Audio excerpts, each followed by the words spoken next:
Hello, this is Dr. Aggro And Bob. from GigaBoots.com, and you are now listening to the GigaBoots Podcast, Episode 6. No links, no past. Wow, he takes the time to subtitle it, and it's gay as hell. He's not even here. He phones in the subtitle. That hacky, lazy, physically ill motherfucker. You know what?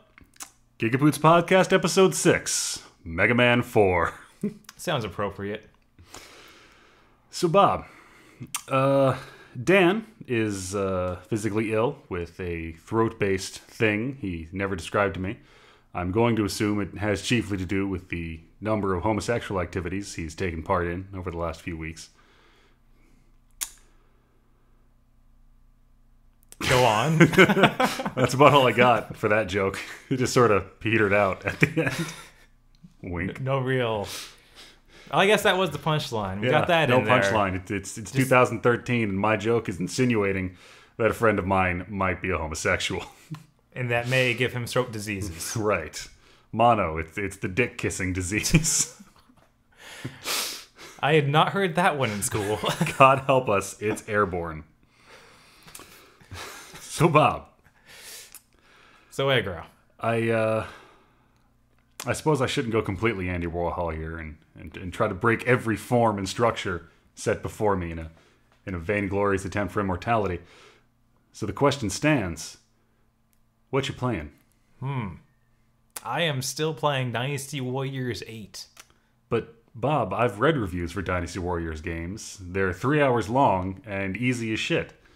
I read those too. I don't know how they... it's weird. I've been playing it for probably been 20 hours at least. Now, okay, if I remember correctly, hodgepodge of Chinese history that the Dynasty Warriors games are, didn't 7 finally add a new faction? Yes, they added the Jin faction, which was supposed to be some Romance of the Three Kingdoms shit?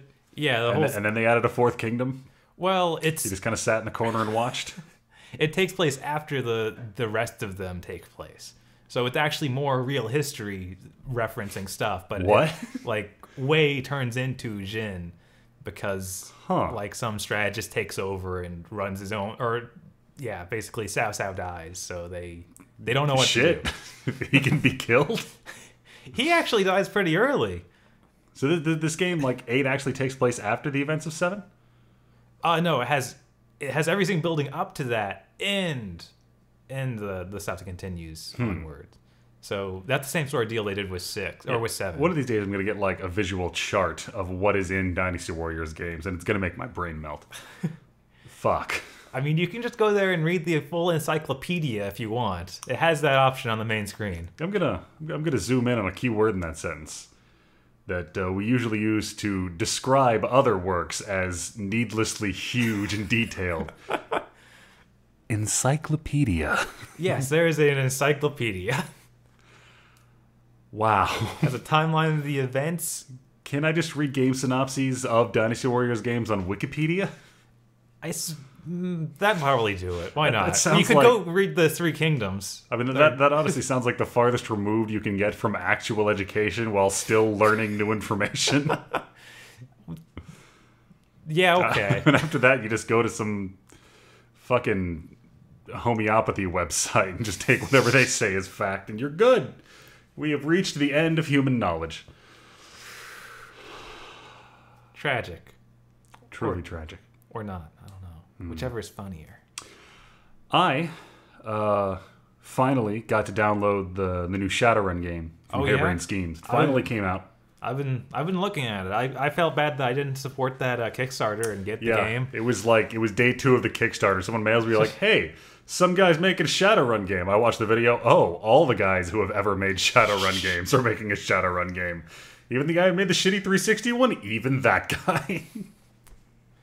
So, is it like the 360 one, Aggro? I didn't play the 360 one. I actually didn't know what Shadowrun was when the 360 one came out. My first dose of Shadowrun was the 4th edition pen and paper game. So I didn't play it on the NES or the Super NES or the Genesis or any of those. I only know of it because Dan yells at me that I should play the Super Nintendo one, and I never did that. I hear it's great, and if this new PC was an indication, it probably is. Because Shadowrun, like the pen and paper, the character building system, which I hear is really close to the NES version. Or Super NES. On the Super NES, right? Super NES, on the Super NES. The character building and customization is stupendous.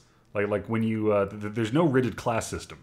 All of your character creation is point buy. That's your basic stats, all of your abilities, and your equipment. You get money to buy equipment from the same pool of points. Now I'm probably going to offend you. It's like the newest Call of Duty?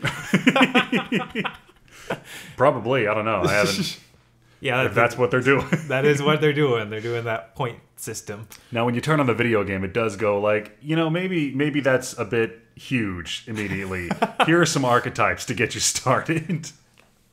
Yeah, I can imagine. You could really screw yourself with a system like that. Yeah, case in point, when we started playing Shadowrun, my tabletop group, we played some D&D and some Pathfinders, Little Call of Cthulhu, some Gamma World.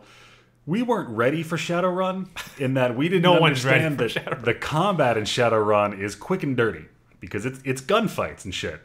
So I build a character. He's a mage because mages are always the best class in whatever you're playing. Right. And we're at the Stuffer Shack, and then two guys start shooting up the place, and we're like, well, we're hanging around. Let's be heroic. So I walk out into the aisle, and I mind dominate one of them. I'm like, fuck yeah, I'm the caster. Shit's cash. So his friend pulls out a submachine gun and kills me. See, sometimes mages just need that. I just look at the DM, I'm like, am I unconscious? No, you're dead. Maybe next time don't stand in the aisle with only one of the mind dominated. I'm like, lesson learned. So I went back and I built another character. And in Shadowrun, because of the customization, I was able to put points into really beefy, explodes heads with my fists, and charisma. Okay. What I couldn't lie my way through, I would punch, and it would just disintegrate. Fun fact. Guns still dropped my ass in like 3 rounds. I was going to say, I was like, okay, you better be really beefy if they all have guns. I was describing him to the DM. I'm like, if I can get up close to a guy, I can just pop his head off. Like 5 to 12 points of physical damage in one attack. He's like, huh, how good is he with a gun? I'm like, well, I didn't really give him any gun proficiency. Oh, I did it again. But anyway, I've been playing the PC one. And... all the character customizations there. The one thing people are complaining about is you can't save intentionally. It's a checkpoint system. Every time you go to a new area.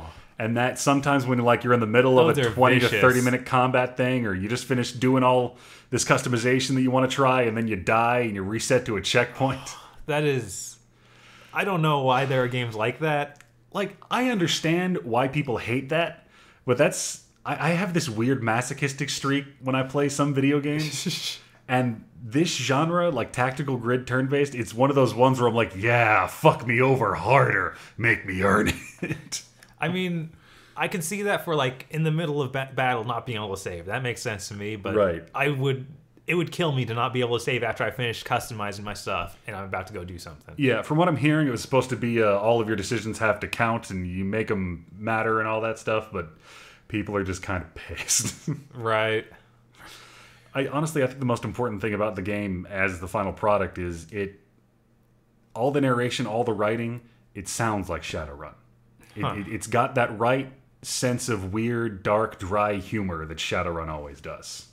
I was not aware. Oh yeah, Shadowrun's great shit. Like when you pick up one of the core rule books for the pen and paper, like a third of that book is short stories. Huh. Because the narrative, the characterization is really, really important to the Shadowrun universe. So, as far as the gameplay goes, is it like a straight up, could say Final Fantasy Tactics like system, or have they? Yeah, it's grid based combat, all mouse controlled. You move and you do action. Like you get a certain number of points based on I think your agility. Like it's one of those systems that I loved in pen and paper, but I'm really glad the computer's just handling for me because fuck, that's a lot of arithmetic. Right. So you move. Is it like Final Fantasy IX's card system? I actually cracked that code. I was good at Tetramaster. Nobody in my school believed me. I don't believe you right now. I know. As I've read the code that goes into that. That is not... Okay. I shouldn't say mastered, but well, not cracked. I learned to utilize it. Okay, that's not the extent I got to. But if you go and look at what it is, it's like, no, it's not even something you can describe. I wasn't directing the lightning bolts, but I did know how to tie metal rods to certain things. I could sort of move it where I wanted it to go. Like, I know this and this. For some reason, this 6 is going to beat that 8. I don't know why, but I know it's gonna. I've seen this happen. Oh god, how much of Tetramaster did I play? That game wanted you to play far too much Tetramaster.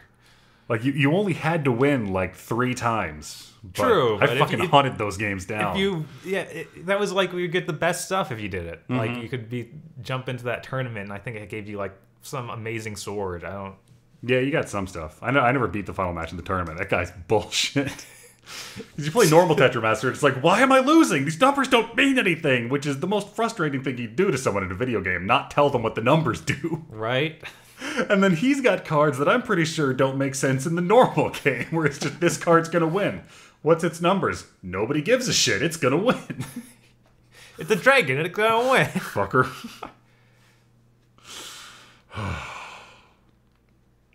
I need to play Tetramaster again.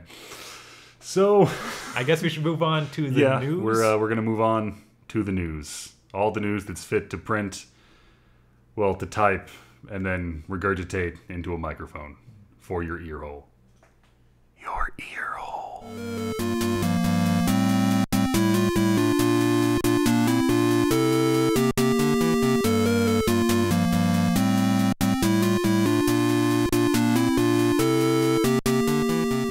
And we're back from an infinitesimal quantum that you don't actually experience, making salutation pointless. I never saw it like that. I mean, what are we back from, really? We're back from... I don't know. We are back. All right. That was a great movie. What? We're back? I don't think I know. Roll back the rock to the dawn of time. You don't remember that one? No. John Goodman was a Tyrannosaurus Rex. Why wouldn't he be? Isn't he that in every movie? Right. I mean, basically. Okay. That is how the dude abides. He's got a T-Rex with a gun. So first up, apparently, Phil Fish has canceled Fez 2. Uh-huh. That's what I've heard. Now, that is the news story. Everything else we're about to say is the bullshit. Phil Fish has allegedly, according to the Internet Echo Chamber, canceled Fez 2 because of some mean things Marcus Beer said about him on the Invisible Walls podcast. Yeah, and then it got out of hand on Twitter, and which it's Phil Fish, so it got out of hand on Twitter. Right. I'm like, this sort of thing is always just he's being a jerk on the internet. What's wrong with other people being a jerk on the internet back to him? It's like, I cannot personally comment on the kind of person Phil Fish is, but from the out of context excerpts and the third hand reports I've read, it just sounds like he bitched out. Like, being a game developer was really hard, and he couldn't deal with that level of media attention, and he opted out. Which could go either way. Either, like, okay, yeah, that's your call. You don't want to do this? Go do your thing. Or, man, this is what you signed up for. You need to stop being such a little bitch. I mean, it seems like most of it is that he goes out and attacks people at random and then doesn't expect anything back. He does seem to throw tantrums. Yeah, I don't... Like immediate, prissy, entitled tantrums. Have you read the back and forth tweets they had? He did tell Marcus to go kill himself. Well, yeah, I mean, it's the internet. If you don't tell someone to commit suicide, that's outside of proper etiquette. It has not even escalated at all yet. Like, until you're telling someone's, like, immediate significant other to go do horrible things to their face involving sex and death. Okay, yeah. Now, the one thing I did read was Cliffy B, apparently, wrote an open letter to Phil Fish, which... When you write an open letter to a single person, you're an attention whore. This is true. I mean, he clearly can easily get the official email of Phil Fish. Now, have you read this letter? I've read parts of it. I read the whole thing, and like I said, I don't know Phil Fish, and I can't comment on what his mental state might be. But if I got that open letter from Cliffy B, I'd be pissed. It was some condescending shit. Wow. Like, hey man, sometimes people are mean to you, but that's okay because you're a special someone. Oh, wow. Here is basic etiquette on how to deal with people who don't agree with you. I'm Cliffy B. Wow, that's... Yeah, I'd say that would upset me too. Yeah. I mean, if he is to that extent of, he doesn't even want to deal with it anymore, he's given up, then a letter like that would not be good. Especially from Cliffy B, now that I think about it. Because here's the part where I get really small-minded and preachy. Learning how to deal with people saying mean things to you is something people, Bob, like you and me did growing up. When I see Cliffy B, I don't think he had to do that. I think the meanest thing someone ever said to Cliffy B was, bro, dude. But again, I don't know Cliffy B. I don't know if he's exactly what his haircut looks like. If I remember correctly, Cliffy B had a big makeover when Gears of War came out, and that's when he started looking so bro. Oh. Before that, like, if any shot you saw of him, he was, like, super nerdy. Wow, that'd be a brilliant marketing strategy. Way to go, Cliffy B. Right? Although I hear he doesn't like being called Cliffy B. Yeah, he doesn't... Yeah, he did his own Twitter tantrum about that before Twitter existed. Which, good luck, asshole. Right. You got a nickname in the video game industry. That shit doesn't go away. I mean, guys are still going by names like Filthy Rich, who are working on fighting games now.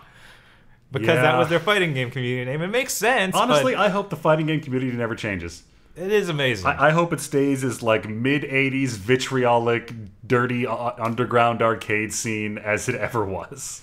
That actually reminds me. I think that part of the reason for Pacific Rim's poor sales opening day weekend is it was EVO opening weekend. And I know that distracted me. Man, fucking everyone at EVO would have gone to see Pacific Rim. Right?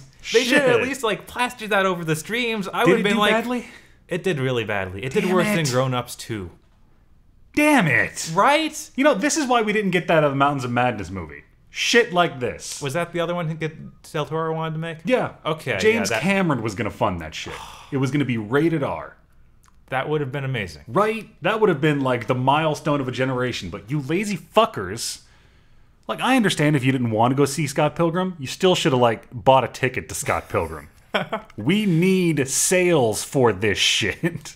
Right? Anything that can prove that it doesn't need to be the biggest superhero or anything like that. An American made a straight-up, pure sugar, fucking 70s giant robot movie.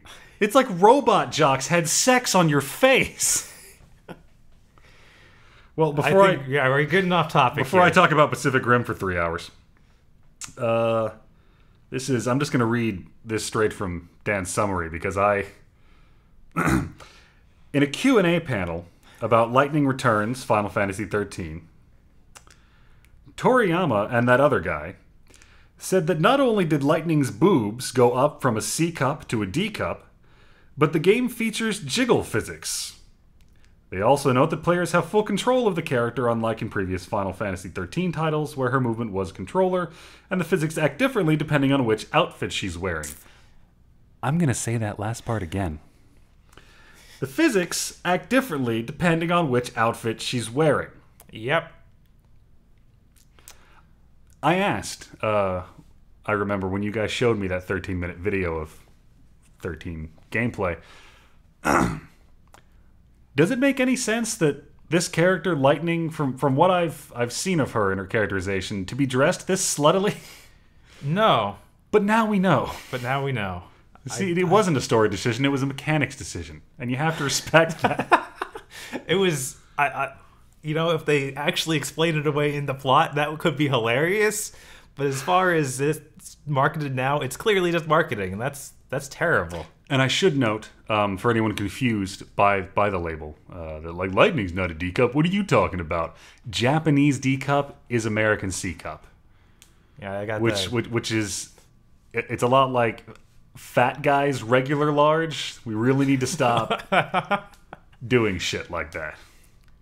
Yeah, we do. I don't even like. I mean, at least at different countries for this. I mean, we do it with clothes like fat people's clothes and maternity clothes. I hate it with shoes. Like, oh, it's a youth 7. Yeah, it's like why don't we just have one scale? I Right? don't see why we need a whole set of scales. Did someone gonna be ashamed that they're wearing a size 55 or something? Like women's shoes have a different scale, and it's just fuck. You know, what was it, Ninja Gaiden? When they were like asynchronous jiggle physics, we're like, yeah, you go Ninja Gaiden. You fucking go all the way. They are Team Ninja. They have that passive, you do it. Final Fantasy 13, though, guys, you were trying so hard to make people take your bullshit seriously. Right. You wanted to be so super serious about it. Maybe they're just doing this as an apology for Final Fantasy 15 having a like fully all-male cast. Like, okay, we need something out there for the guys. There is still jiggle physics. Oh no. Yeah.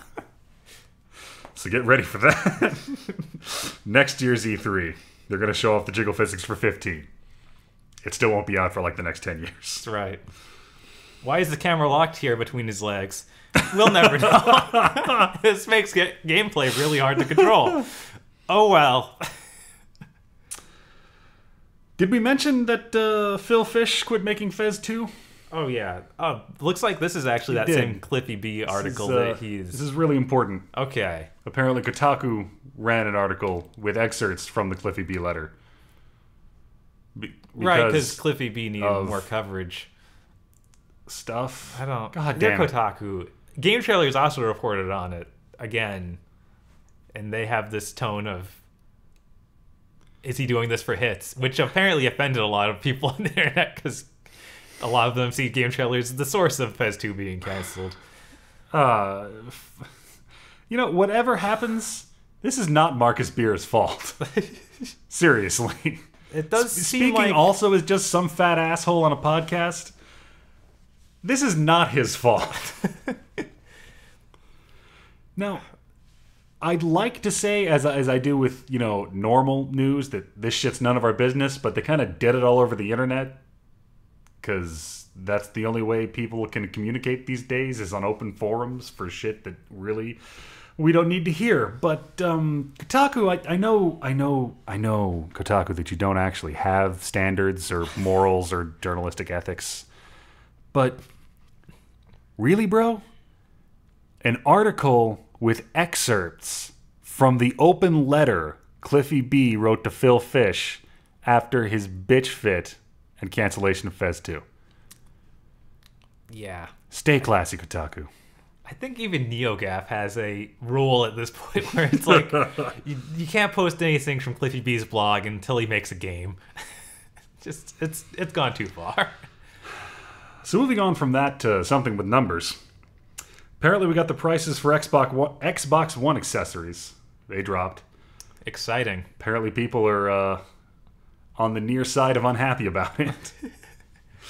It is kind of funny to have a, what is it, $25 for a power or recharge cable and kit? Yeah, and it was like $25 for the headset. I'm reading here $75 for the controller with the charger cable and the battery.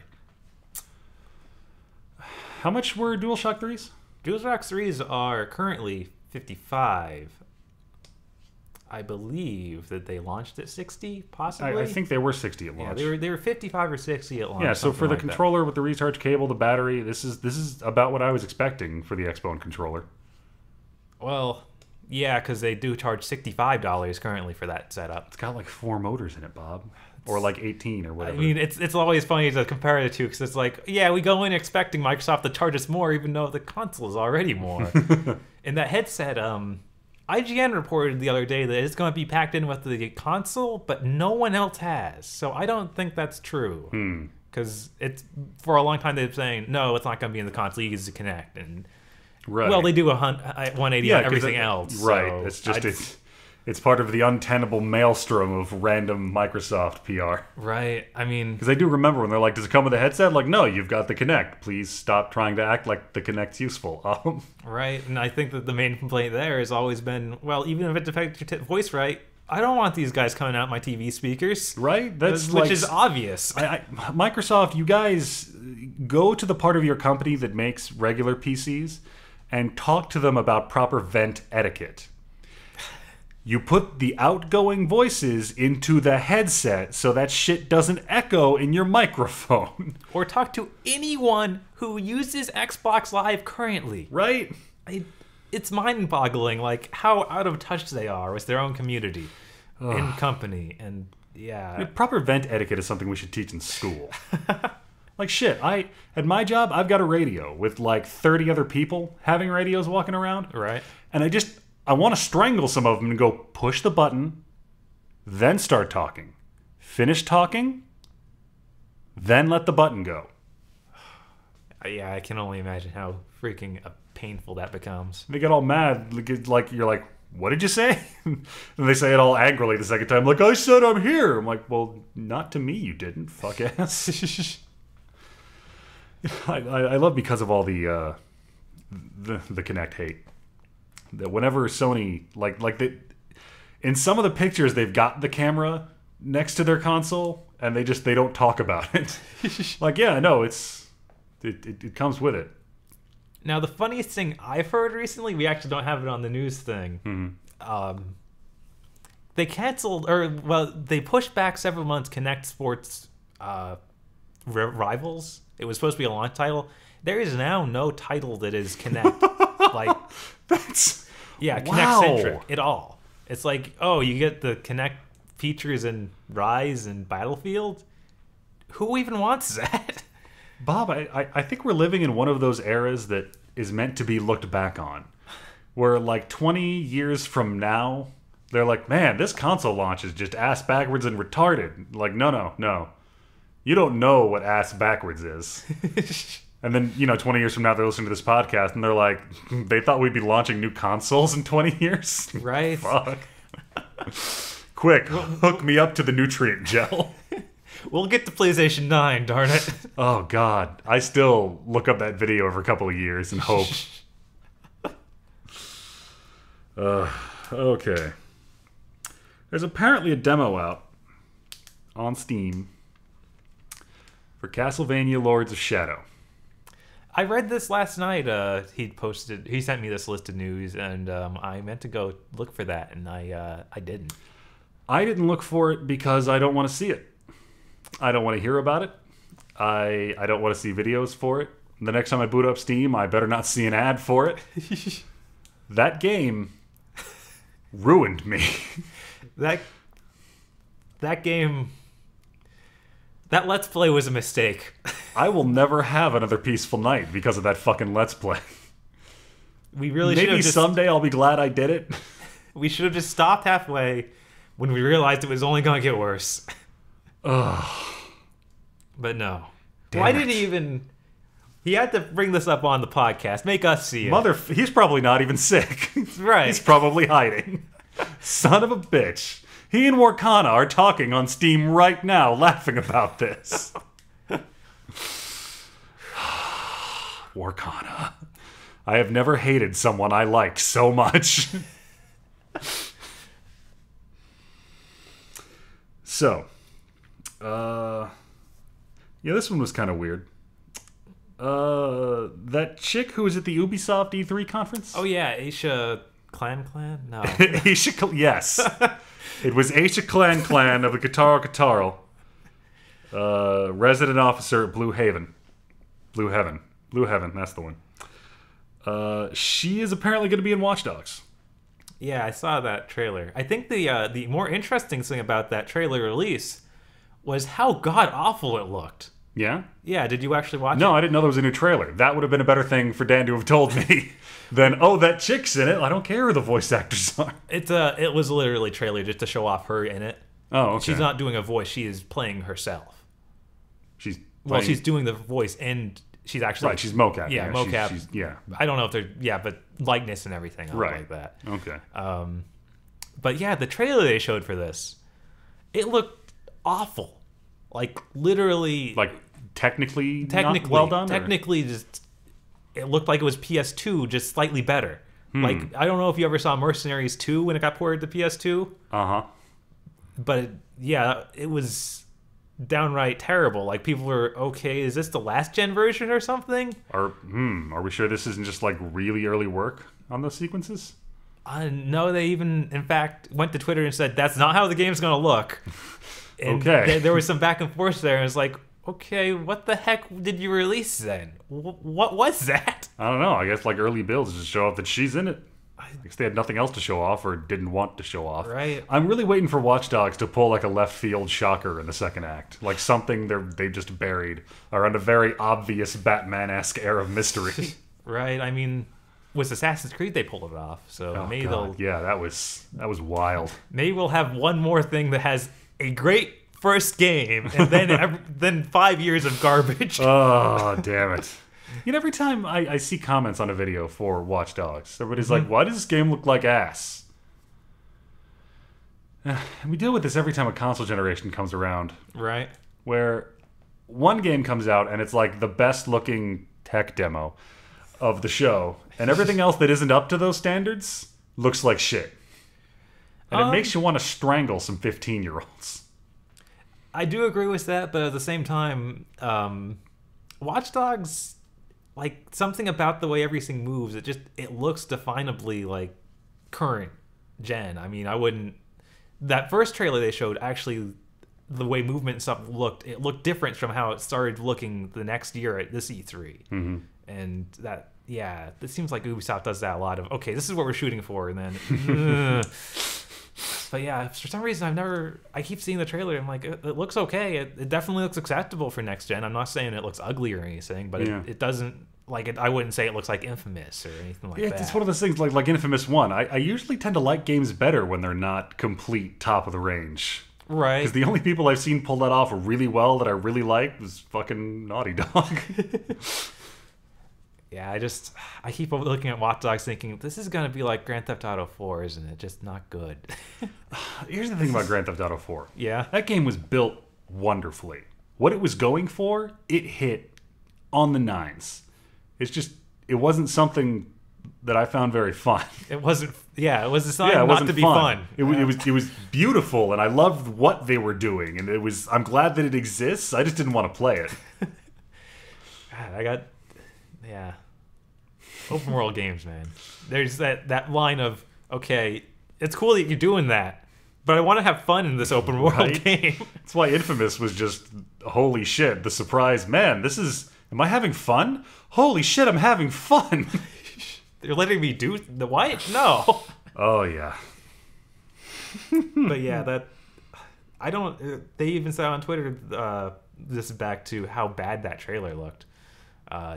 There was mixed communication somewhere in their huge team, and I was like, I expected, okay, that can come out, and then a couple hours later they'll get up the right one, because, whoa, what did you do? I think the miscommunication was, don't let that footage out.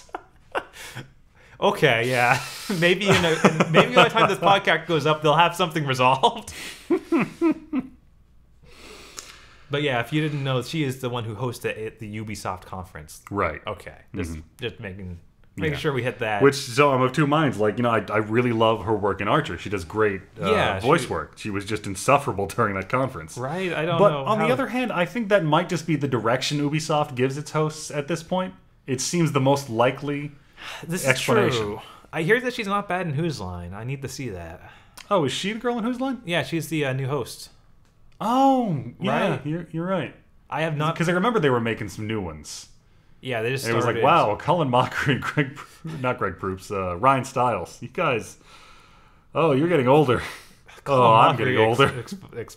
Extremely. Well, I mean, he's kind of a pale dude to begin with, right? With that shiny Nordic hair. So, speaking of games that are shit for 5 years. I shouldn't say that. I've only ever played one and the Vita game. What are we coming up on?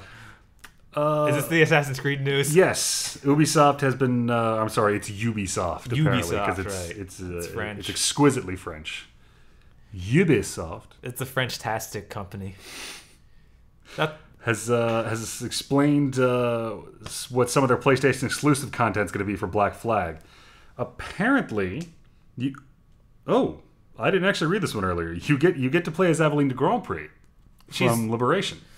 Now this is like, it says in this she is older in this one, and now I'm getting really, really confused as to how the timeline goes, because I know that 4 is supposed to take place before 3 because that is Connor's grandfather. The timeline. But she has a mission where she is the same age as she is in the Vita game with Connor. What? What does that even... How does that... Okay.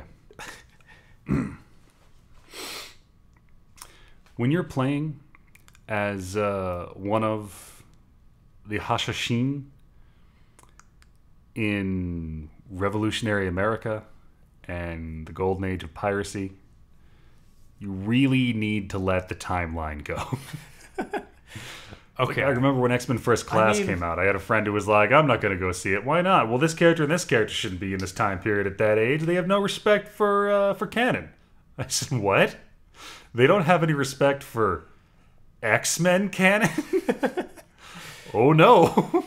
I don't know. I mean, normally I'm more like that, but it seems like Assassin's Creed is only thing that is getting people to still buy it is it adheres to that timeline, keeps giving them tiny, tiny bits of story each time. Right.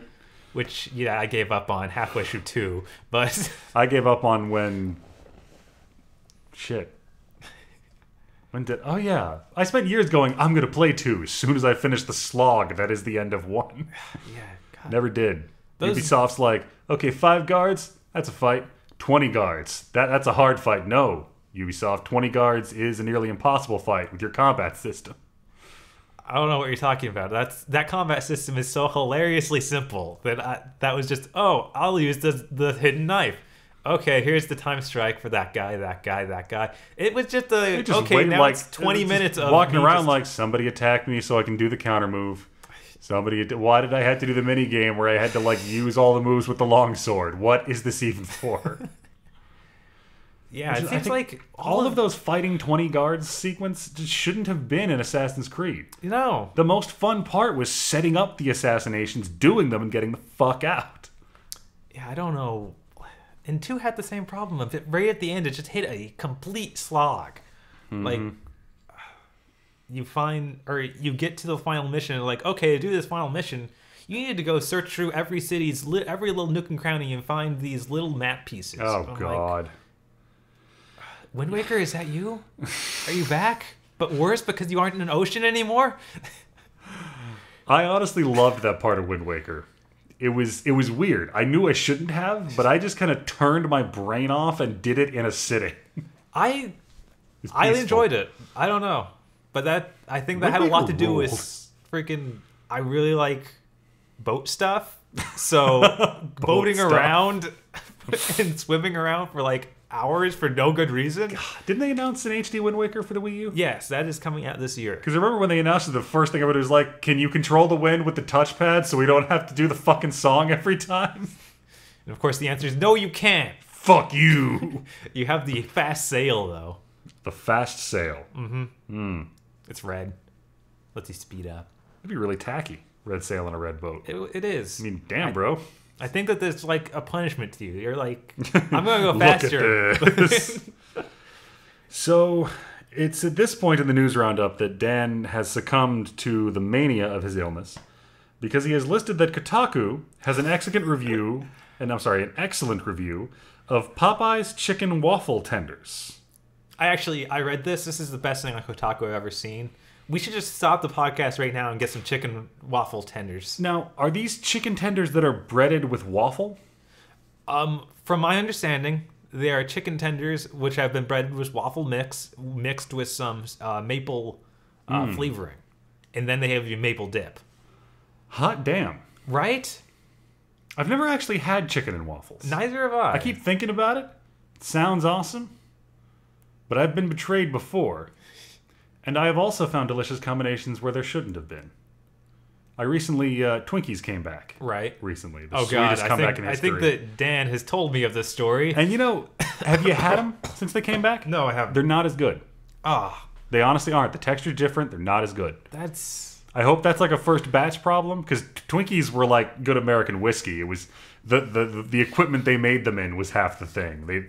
These fuckers change their recipe 2 or 3 times a year due to humidity to keep that consistency. Huh. They were hardcore. Well, there was something I'd always wanted to do, but I couldn't because the Twinkie went away. But then the Twinkie came back. It was, I hear it was first talked about in the Weird Al movie VHF, But growing up, I always heard about it as the otaku dog, the ultimate dare food at the convention. Okay. You take a Twinkie.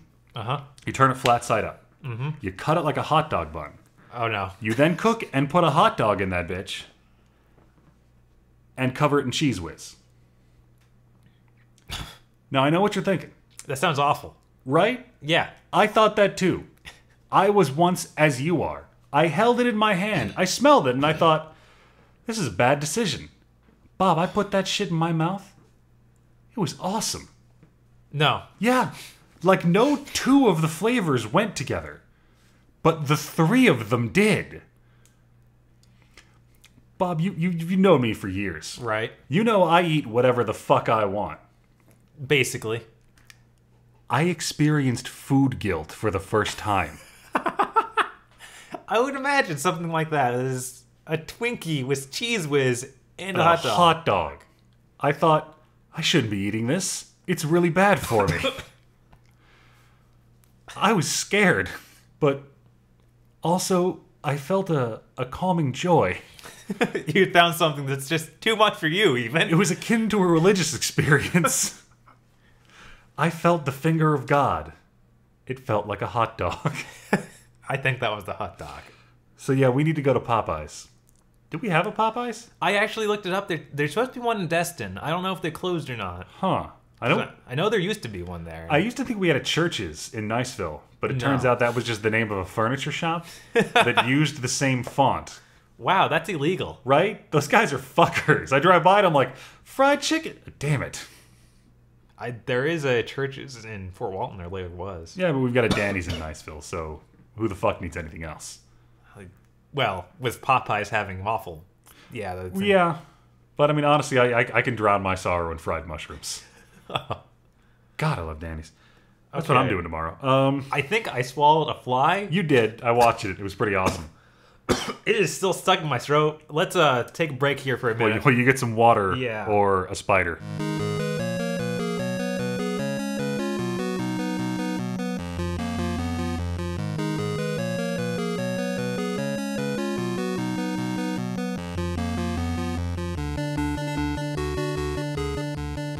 And we're back, this time from a slight medical emergency.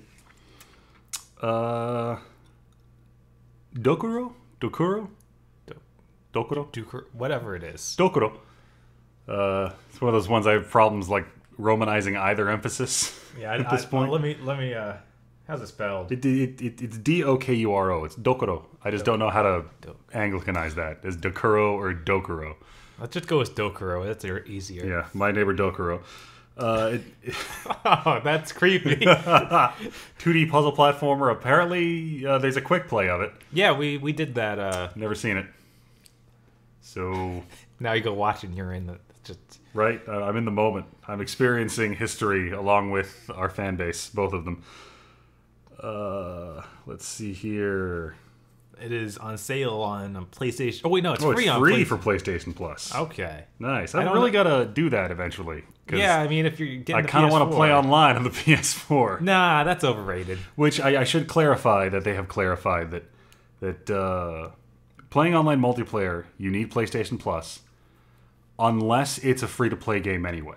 Right, yes, that's true. And you also do not need PlayStation Plus for Netflix. Right, Netflix or any of their streaming or media services. My God. I remember when you had to buy gold to use Netflix in the 360. What do you mean you remember when? It still does that. I remember when that started. Okay. Oh, that was so much bullshit. More importantly, because it's something that I care about, that's how the universe works. Pixel Junk Monsters Ultimate. Yee! Yeah, I'm really disappointed that Dan was sick, because I wanted to play that on his before I bought it. I know that just makes me a bad person. Yeah, because it's Pixel Junk Monsters. Go fucking buy it. I should probably do that. I heard that there's the new island. Is that? Yeah, I know there's some new stuff. Like it's like everything from the other editions they made. They tweaked the difficulty a little bit. Just it's all ultimate and shit. I bet touch controls are great on that. Honestly, that's that game.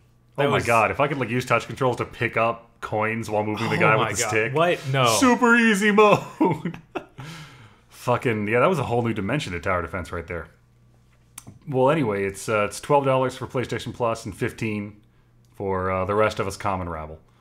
And I love tower defense, Bob. And this is one of my favorite tower defense games. It is really nice. Because I love a tower defense game that'll just whip my ass and not apologize for it. It's not like, oh, better luck next time, here's some extra shit. It's like, no. You fucking rainbow those levels, or I won't move the boulder. Eat a dick. That's how I imagine the guy behind the mask. Okay, I can see that. But did we establish, is that a mask or is that his head? I think that's his face. I don't know. So, we've got a release date for Tearaway. That's cool. Nice. Tearaway on the Vita, coming out November 11th. There have been a lot of games that have come out on Veterans Day. I think this is the least tasteless Veterans Day release I've heard about in a while. Okay. Every time, was it Medal of Honor or Call of Duty would come out on Veterans Day? I know that Medal of Honor would be the one that makes sense for that because they keep trying to act like they are like really serious and about the troops. It's for the troops. It is. Yep. Did it all for the kids. Troop kids. It's for the child soldiers. Wow, is Kojima releasing this? What was it? I was gonna say something about that. About Tearaway? Tearaway, yeah, Tearaway. I honestly, that's a little bit later than I expected. I wonder. Yeah, it's one of those ones we've been hearing about forever. Like, we saw trailers really early, so we figured it'd be out sooner than this. Right. I mean, I'm just surprised I guess that's how Sony typically acts, though. Sometimes they're just like, oh, let's just show it at the end of the year whenever. We don't care. Yeah. Like Gran Turismo 5. Oh, nobody cares. Just get it out there. It's the Vita. Nobody owns the Vita. Gonna have something else to play on my Vita again. Hey, next week we got Dragon's Crown. That's just yeah. That'll be the first Vita game in a year, I believe. Every time someone's like, "There's nothing to play on the Vita," I'm like, "You've played every PlayStation 1 game on the Vita? That's old. Fuck you. Some of those games are awesome." Yeah, they're great, but I played through them already. I want something new for my platform. Yeah, that's why I love all the PS1 games. A lot of them I haven't. True. And some of them, like fucking Medieval, was one of those games that a lot of people I knew hadn't heard of, and they thought I was making it up. So the first time I'm in a room with Daniel, and I'm like, there he is. And he turns around and he's like, Sir Daniel Fortescue. I'm like, holy shit. That's one of those games I kept hearing about, and I never actually played. Yeah. I've still not touched that. Creepy game. But then a lot of stuff on the PS1 was creepy, whether they wanted it to be or not. Right. It was brave new time. It was the nature of the technology. So apparently, on Friday, which these podcasts go up on Thursdays, yeah? They should. This one might be a little bit delayed. Okay. So either today or tomorrow, dear listeners, Sony's going to debut EverQuest Next. We're finally going to hear more about that. EverQuest Next was something they started talking about in 2010, where they're going to make EverQuest for the console. Whoa, console? Really? Console. That's weird. I'm fairly certain it's a console game. You know what? Let me make sure. Because, saying it out loud, it does sound weird. I'm like, I guess. They could do it. They are Sony. They don't need a new MMO. Nobody needs an MMO at this point. It seems like those are just horrible mistakes. Man, I love MMOs. I love playing them. I love the ones that I play for months. I love the weird ones that, like, all of us get together and just hit it and quit it over a weekend. Some MMO players scare me. Some MMO players are very scary people. I've talked to them and they're like, "Oh no, I'm actually really glad this has a monthly fee because that gets people motivated to actually play their game. I don't want any guild members that just stop playing for a while." Well, that is a large problem when you're playing massively multiplayer games, where just if your guild's not in it, you can't have the maximum level of fun. That's always a problem with MMOs. So, like, newer MMOs have a lot more solo material. They scaled down it to, like, 5-man dungeons. Right. Where you don't need fucking 40-man raids, Bob. 40-man raids were the devil's workshop. So in the grand tradition of Dan leaving me and Bob alone to do things, we sound like dumbasses. I was completely unaware that Sony Online Entertainment were the people who actually make EverQuest. I'm like, because like this all made sense in my head. Like, oh, Sony's talking about EverQuest next, which is like a weird partial sequel to EverQuest. Clearly, they just made a console version. I guess from that angle, that makes sense. But no, it's apparently really more like a relaunch. Because I had read it's not a sequel to EverQuest or EverQuest 2. Okay. It's a parallel world where it's still Norath or Entrath or whichever world this. I think Norath is right. Yeah, it is Norath. Where's Entrath? I have no idea. Who does Entrath? Damn it. I have too many fictional universes in my head. Clearly. Well, apparently, it's a parallel world where, a lot of the places and the people are the same, but a few of the events are a little different. Basically, a repackage and a relaunch to get more people hooked into EverQuest. But this is going to be like full... This is a new game. It's not like the old school graphics or anything. It's right, yeah, they're making a new game. Okay. Which, like I said, we heard about it in 2010. They sort of scrapped it and started over in 2012. So apparently we're going to hear the skinny, the news, the big and rich... They'll be interesting on Friday. We really don't see big new MMOs much. Like the WoW one keeps the WoW. The WoW expansions happen. Whatever that that thing got woodshedded. Make it happen and kill it. Make it kill it. Well, I mean, like Guild Wars was a huge launch. Yeah, Guild Wars big. Neverwinter didn't get a lot of fanfare, but it had a lot of numbers for its weekend.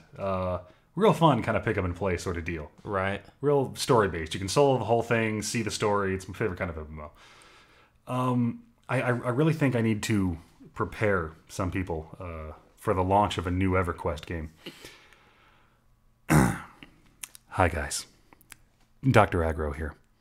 Now, I know that a lot of you have played or have had loved ones that have played the World of Warcraft. And they spent a lot of time doing it, and sometimes they acted a little weird, and sometimes they might have hurt people that they loved. But I just want you to know that if they haven't played EverQuest, or if you haven't played EverQuest, motherfucker, you don't know what damaging game addiction is. Warcraft was the watered-down Panda Bear version of game compulsion. EverQuest wrecks lives. There is a reason its initial nickname was Evercrack. I mean, I know that happened with 1. I didn't think 2 actually caught on as much. Like, it didn't 2 was destroy weird. People. Now, I was in the beta for 2. I think the only feature in there that really impressed me was I could hit /pizza and I'd order a pizza. Damn. Right?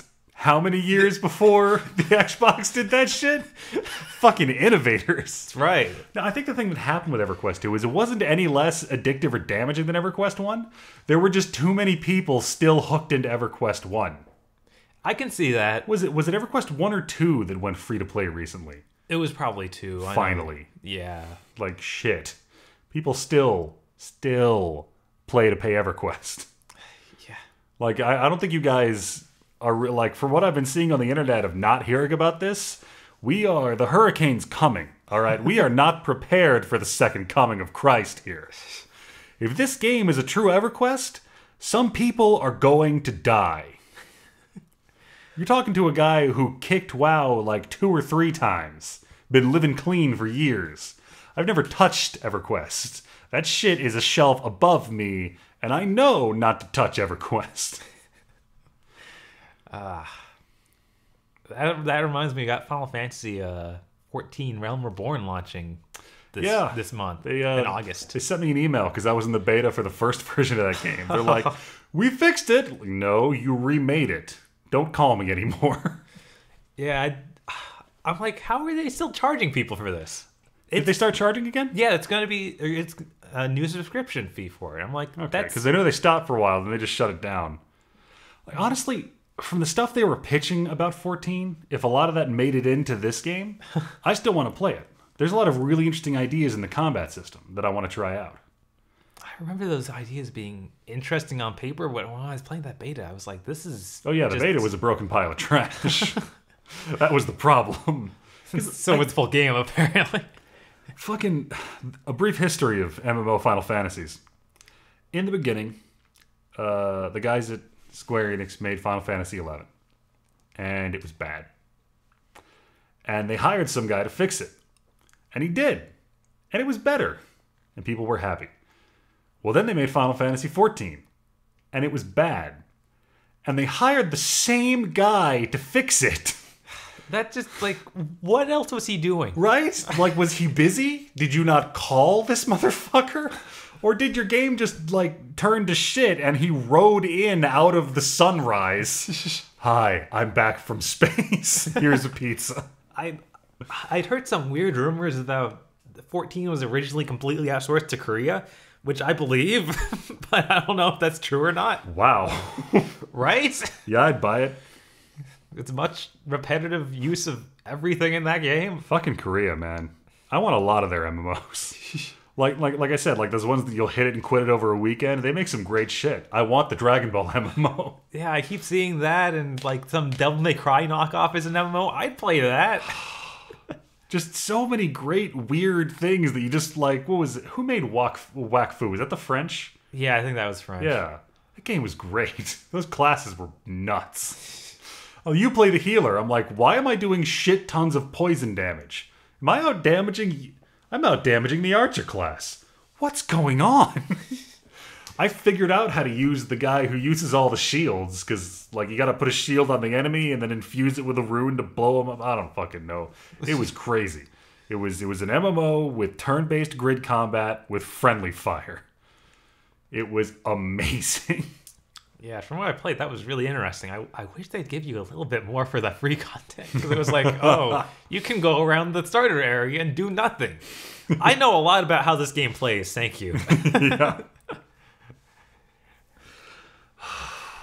Yeah. Speaking of Warcraft, though, I've heard that Blizzard has, I don't know if it is completely legally gone through yet, but they have struck a deal where they're actually buying their stock back from Vivendi. Right, I'd heard about this because Vivendi really needs that cash. So they pulled some kind of corporate thing where they had a bunch of outstanding shares that Vivendi couldn't unload. So Blizzard got an investment firm and raised some money themselves, and they bought out all their shares from Vivendi. Vivendi still has 12%, but Blizzard's now mostly publicly owned, I think. And I think this actually puts them as technically an indie developer. I don't think that can be used to apply here. They're not attached to a publisher. They are a publisher. Shh. They're an independent publisher. They're indie, Bob. I don't think that word has meaning. My God. We can see him on the next Steam Indie sale. Now, will this mean that Activision, Blizzard will buy itself back from Activision? Oh my God, wouldn't that be great? Right? What still baffles me is the existence 2 weeks of later, BlizzCon. Boom. Huh? What still baffles me is the existence of BlizzCon. How does... Well, they haven't done it in a little while, have they?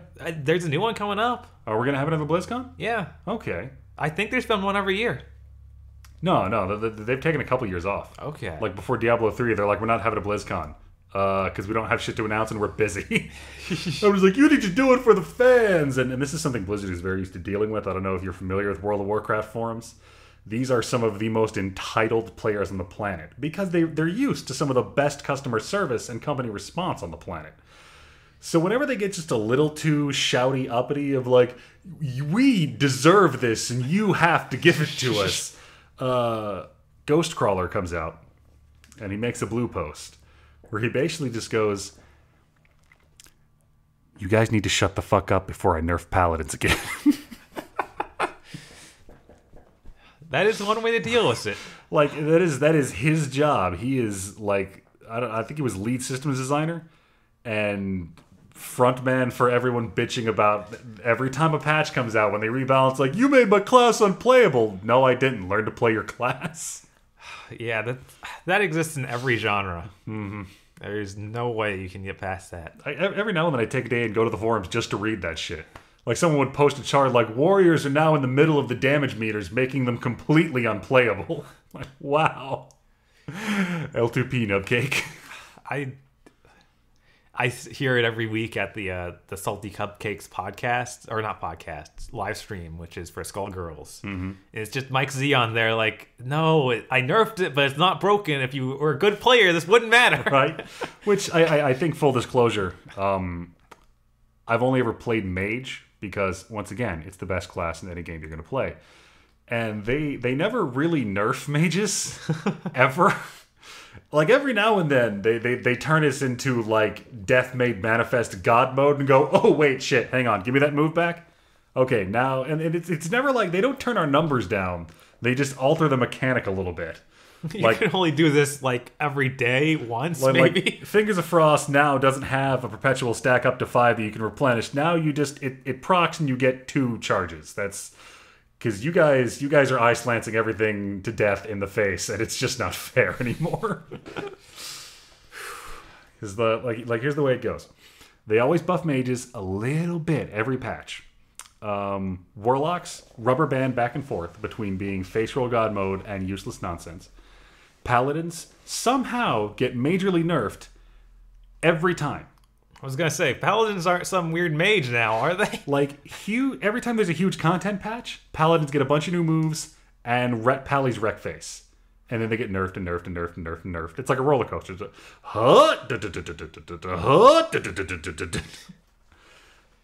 Warriors, every now and then they get thrown a bone, but then they notice that warriors are fun to play again, so they shut that down. There is strong evidence to support the theory that every time they go to design a new patch, the whole design team sits down at a table together and they say, how will this make hunters more awesome? Fucking hunters. Fucking hunters. Okay, so anyway. I was like, we're getting pretty deep into the WoW stuff. I've played about 2 hours of that game. Yeah, I think I watched an hour of that. You rolled a Night Elf Rogue. I did. Fuck you. Fuck you and your Night Elf Rogue. I think I tried a Hunter too. Man, I don't think I'm digging myself out of this hole. No, you're not. Keep fucking digging, asshole. Shit, Hunters, they've got a move called Feign Death, where it just drops all aggro that's on them and then they fall over. And a lot of Hunters use this to AFK, because, like, enemies just won't attack them. So they'll Feign Death and, like, go get a sandwich.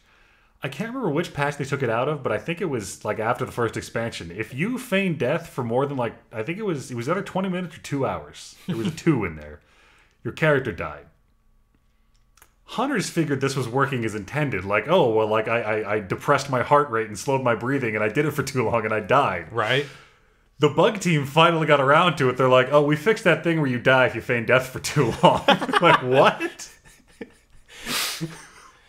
Yeah, because that's a completely logical thing. It's shit like that gets me excited about the new EverQuest. Yeah. Because EverQuest is, and once again, story time for all you new fags and wrath babies.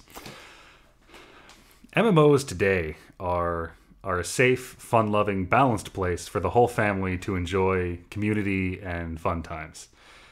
MMOs back in the EverQuest era and before were some heinous, Wild West, bug-infested shit.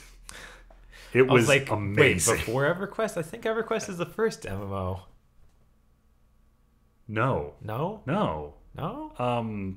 Ultima Online. I know Ultima Online is a thing, but I thought that was, like, after. That had to have been before EverQuest 1. Because EverQuest 1 is ancient. It's pretty old, but not Ultima Online old. All right.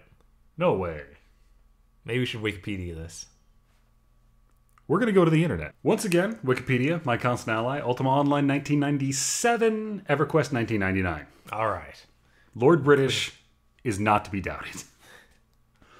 But, like, honestly, if I've got my numbers correct, EverQuest was like the...